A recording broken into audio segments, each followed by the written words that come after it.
नमस्कार मित्रमंडळी आणि भगिनींनो, मी आज आपल्यासमोर मुरमुरे आणि बेसन याच्यापासून बनवणारी अशी एक आगळीवेगळी रेसिपी घेऊन आलेलो आहे.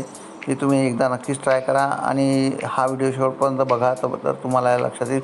सगळ्यात पहिले मी एका वाटीमध्ये 2 मोठे चम्मच बेसन टाकलेलं आहे.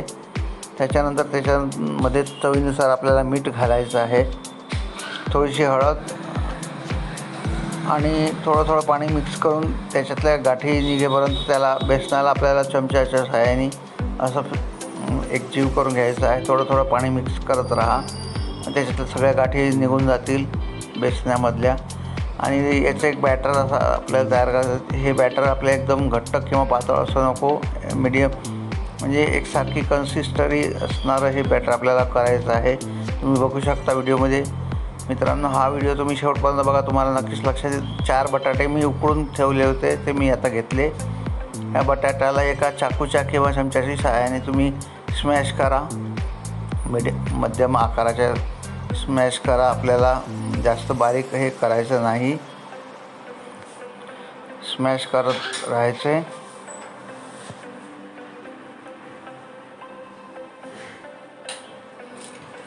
नंतर याच्यामध्ये मी एक गाजर बारीक तुकडे करून घेतले, ते टाकलं आहे.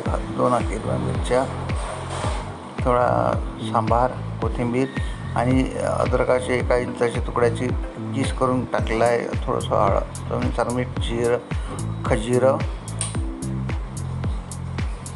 गरम मसाला, चाट मसाला,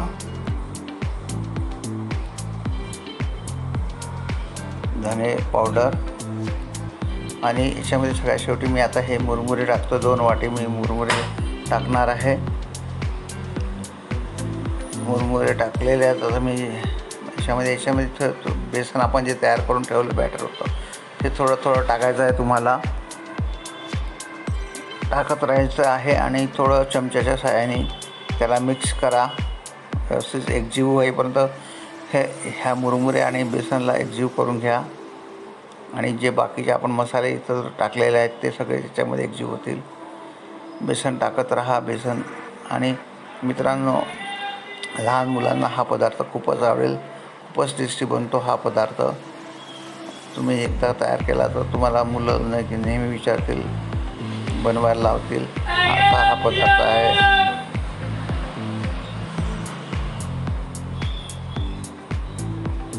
आता हे सगळं एकजीव झालेलं आहे.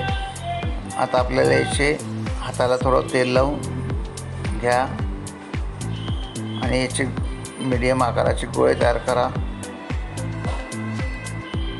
सगळ्या आणि अंगठ्याच्या सहाय्याने ते गोळे दाबायचे, तुम्हाला सापट करून घ्यायचे.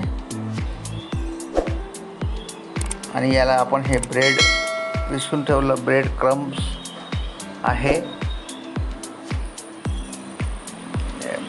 याच्यामध्ये याला ब्रेड क्रम्स लावून घ्यायचा दोन्हीकडून व्यवस्थित.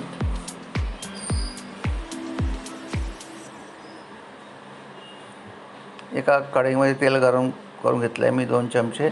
त्याच्यामध्ये हे तयार झालेले कटलेट शेप आकाराचे मुरमुरे आणि बेसनाचे कटलेट्स आपण टाकलेले आहे. याला आपल्याला शॅलो फ्राय करायचं आहे. लक्षात ठेवायला, तळायचं नाही आहे. तळले तर ते फुटतील. त्याच्यामुळे याला शॅलो फ्राय करा. एकाएकून लाल कलर येईपर्यंत त्याला फ्राय करा. मग त्याला परतून घ्या, पलटी करा. दुसऱ्या बाजूनी चांगल्या व्यवस्थित त्याला भाजून घ्यायचं आपल्याला तेलामध्ये.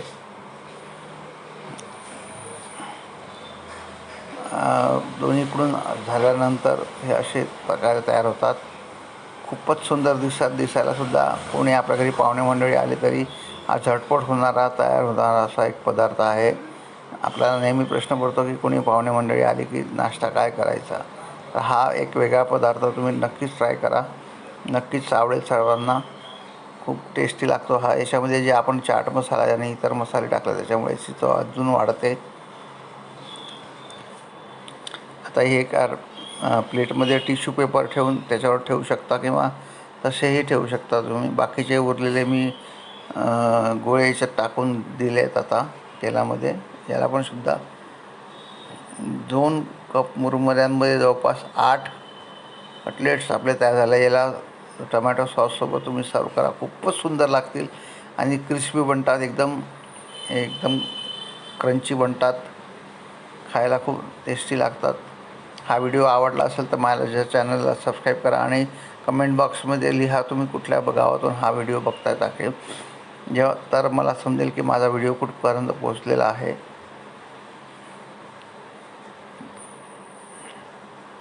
मी हा पदार्थ पश्चिम बंगालला गेलो होतो, त्या ठिकाणी शिकलो. तिकडे हा सगळ्यांच्याच घरी बनवला जातो. याला टोमॅटो सॉससोबत तुम्ही खा, खूप सुंदर लागतील. धन्यवाद.